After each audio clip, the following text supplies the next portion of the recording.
Not me, dang it.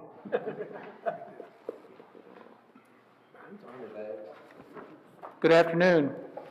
Welcome to the November 29th meeting of Hardin County Fiscal Court. I'd remind you this is a voting meeting, and if you have cell phones, please turn them off or put them in vibrate mode. We'll begin with a roll call, if you would, Ms. Donnelly. Wiseman. Here.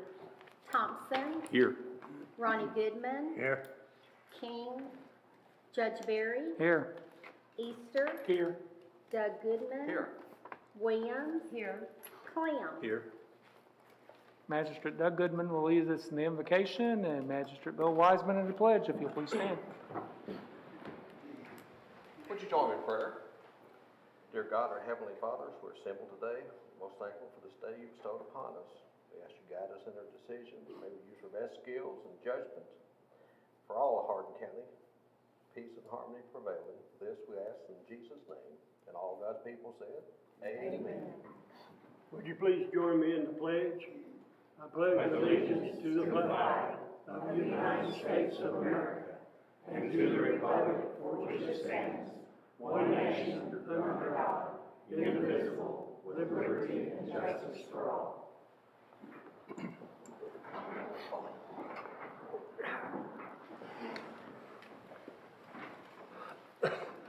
Today with department and elected office reports, first up we have EMS, Mr. Mark Peterson.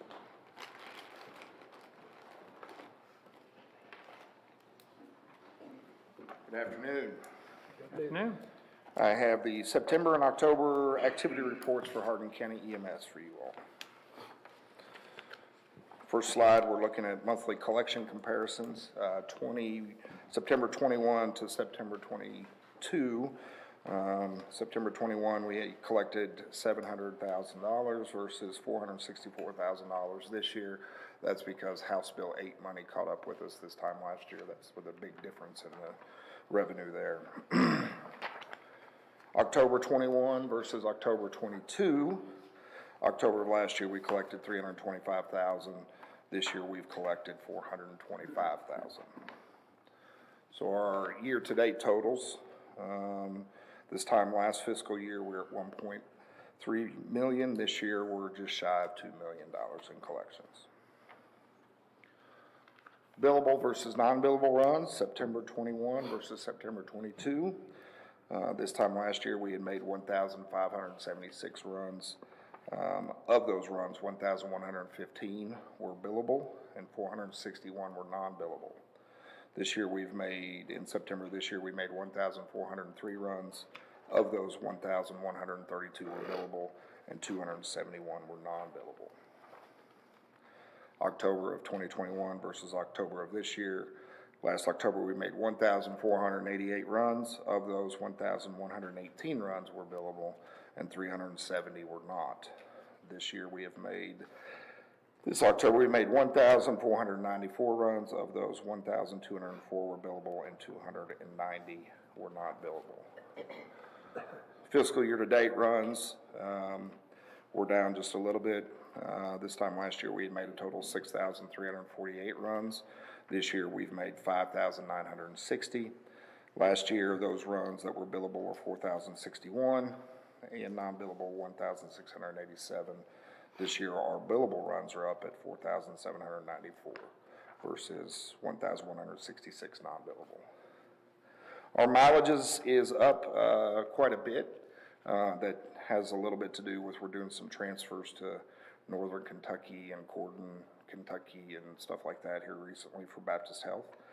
Last year we traveled 155,441 miles. This year we've traveled 175,000 miles. So summary, total miles 175,318. Total runs 5,960. Total non-billable runs 1,166. Billable runs 4,794. We have collected $1,942,028 with a net of $928,437. At this time, any questions? Anyone from Mark? Appreciate the good Thank you. report. Thank you. Next, we'll hear from E911, Mike Leo.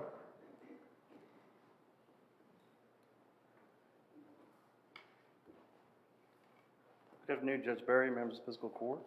Afternoon. I'm here to present the activity report for the 911 Center for the month of October. Total 911 calls answered, 4,522.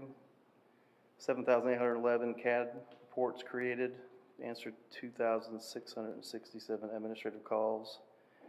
Dispatched the ambulance service 1,635 times. Fire departments 471 times, and handled 1,181 attempt to serve prisoner transports and traffic stop type calls.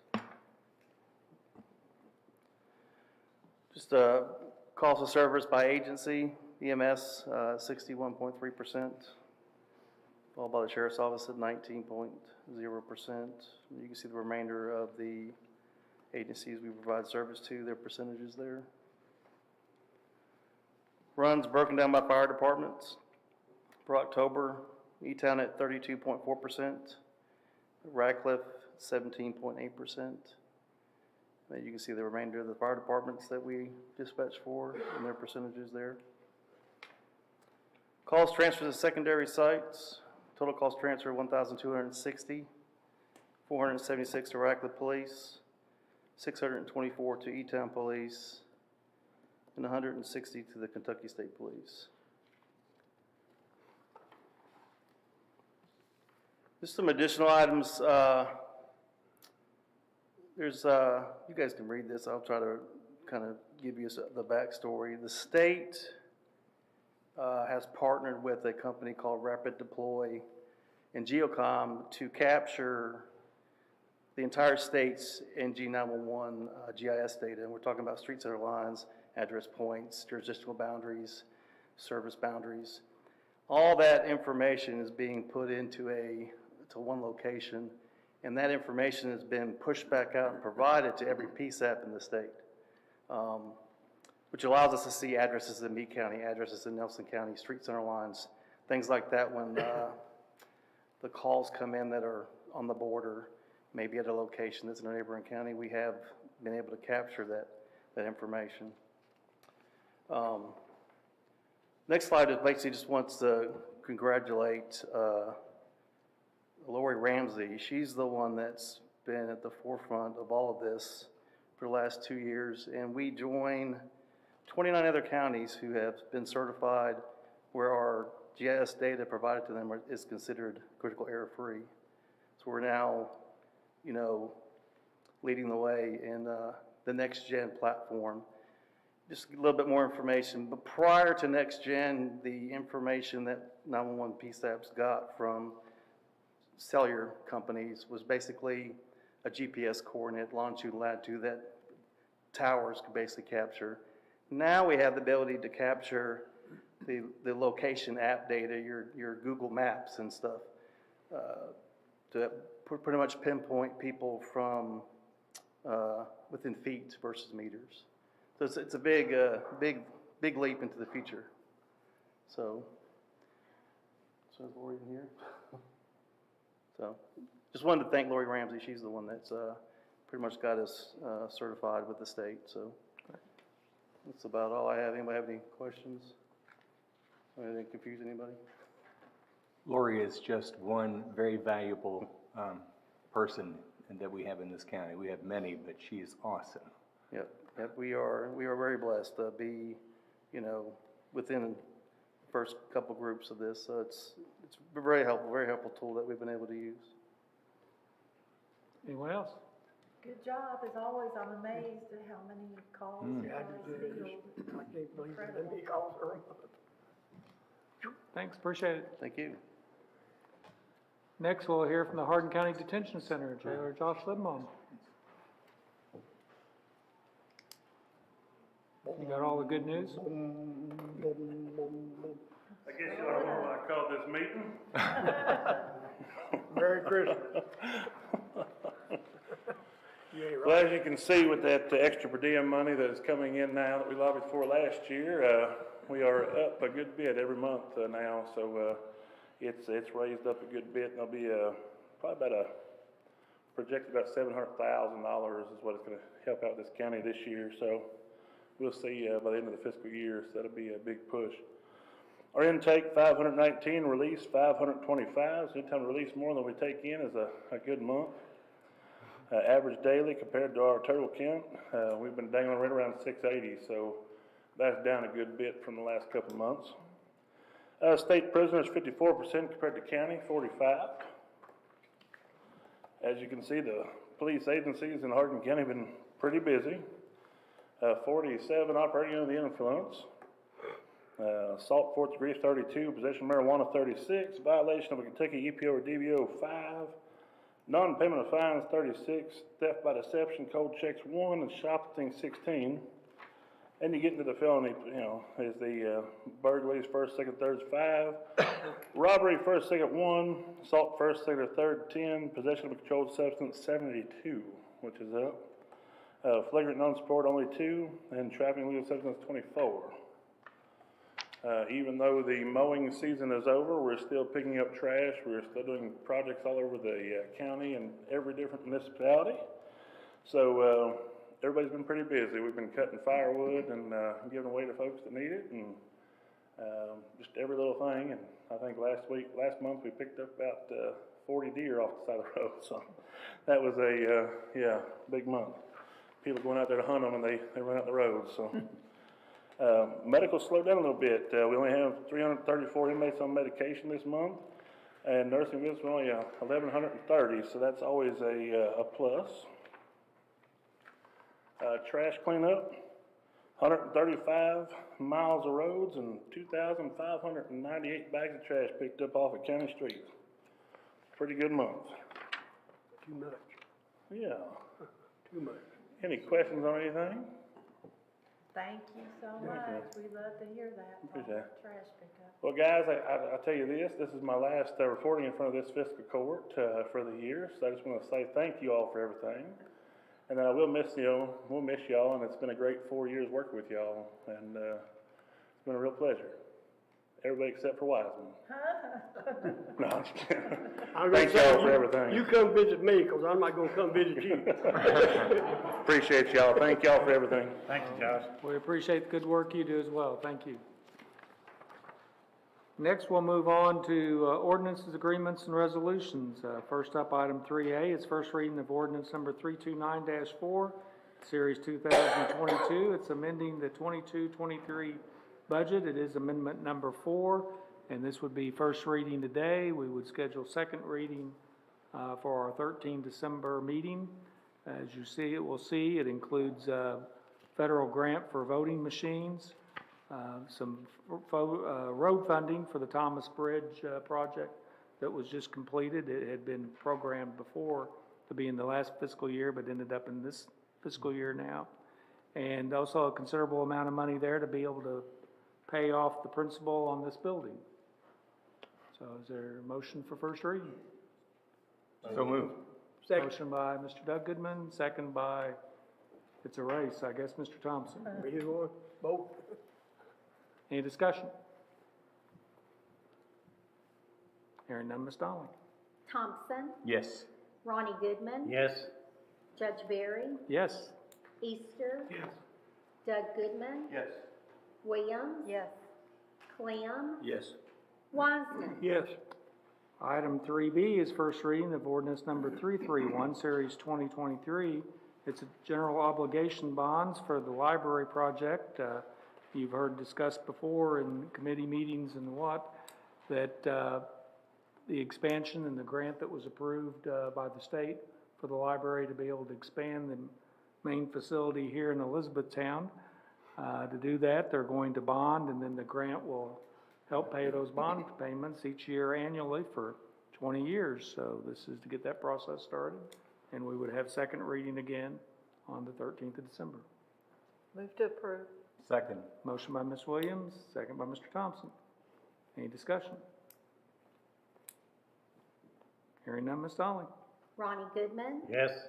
Judge Barry, Yes. Easter, Yes. Doug Goodman, Yes. Williams, Yes. Clem, Yes. Wiseman, Yes. Thompson. Yes. And then that would bring us to item 4, which is the consent agenda. The items were included in your electronic packet. Are there any corrections that need to be made? Move to approve, Judge. Second. Motion by Mr. Ronnie Goodman, second by Mr. Easter. I'm sorry, Mr. Doug Goodman. You look alike. Second by Mr. Easter. Any discussion? Yes, Judge, I'd like to make a couple of comments on two of the resolutions in the consent agenda. The first one is item G, involves the Emergency Management Director.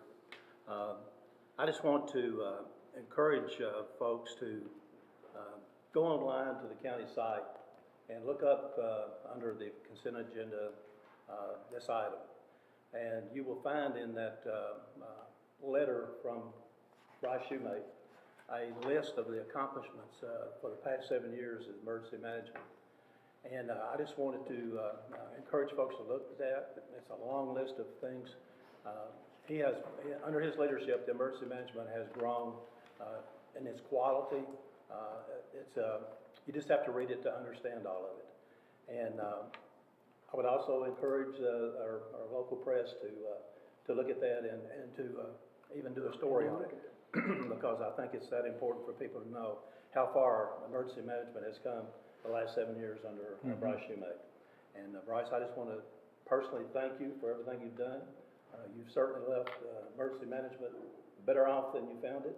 And as a taxpayer and as a member of this court, I appreciate you and wish you the best wishes going forward in all your future endeavors. The other item involves item J, the bond defeasance. To me, this is a big deal. We took out the bonding issue in 2014 on this building, and 8 years later, we're addressing the principle on that. And I don't know, I guess most people heard of Dave Ramsey, but I, for one, almost want to all of us get together and shout, we're debt free, because this is a big deal. Very few counties in the Commonwealth of Kentucky are in the fiscally responsible position that we're in. And the judge has always had a reputation of being fiscally responsible, and your legacy is intact, sir. And I appreciate you, and taxpayers of this community appreciate you. Thank you.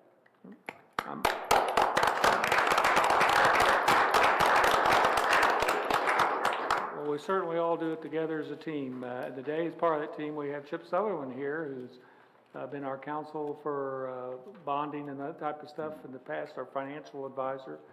Chip, anything you'd like to say today? Actually, I just want to say, I didn't want to say anything first, but, You do now. You are now, you're there. Yeah, Chip Sutherland at Baird, and I just want to pick up on what you said. It's remarkable. I've been doing this a little over 20 years, started with Carolyn, and it's a remarkable accomplishment to have this new and nice of a facility and have paid it off. So hat tip to you all and Judge Barry, your leadership. So we appreciate working with you all, and I just wanted to pick up on that and follow up. So thank you. Thank you. I might add, we have Carolyn Ritchie here, who's our former treasurer. She's had a lot to do, obviously, with the financial condition the county's in, and Lisa Pierman picked right up from her and doing a fabulous job too. So their stewardship has been key to this. Thank you for being here. Anything else with the consent agenda? If not, Ms. Donnelly? Judge Barry, Yes. Easter, Yes. Doug Goodman, Yes. Williams, Yes. Clem, Yes. Wiseman, Yes. Thompson, Yes. Ronnie Goodman. Yes. We'll start around the table with comments from magistrates today with Mr. Clem.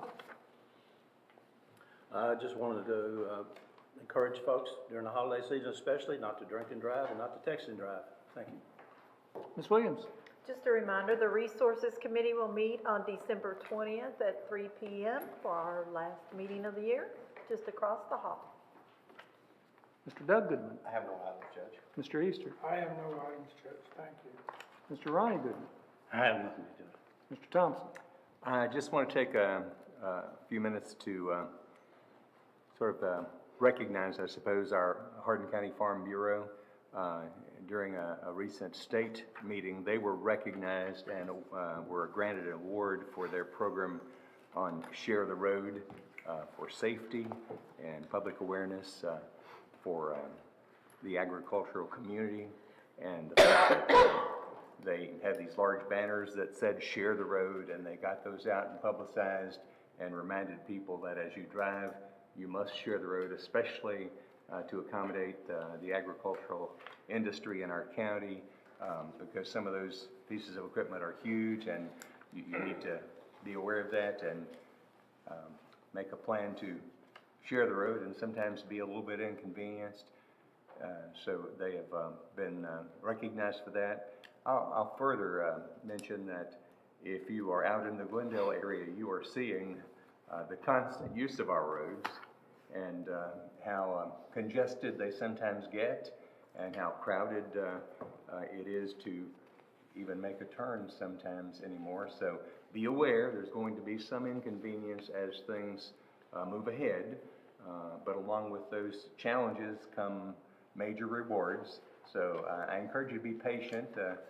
I have a rider with me occasionally who's very impatient when there's a line. He happens to be an autistic young man, and I don't know, he's found ways just to, he has no idle time. And when he's having to wait, he finds that to be idle time. But sometimes the idle time that we spend makes way for great progress. So just be aware of that and pay attention to conditions around you.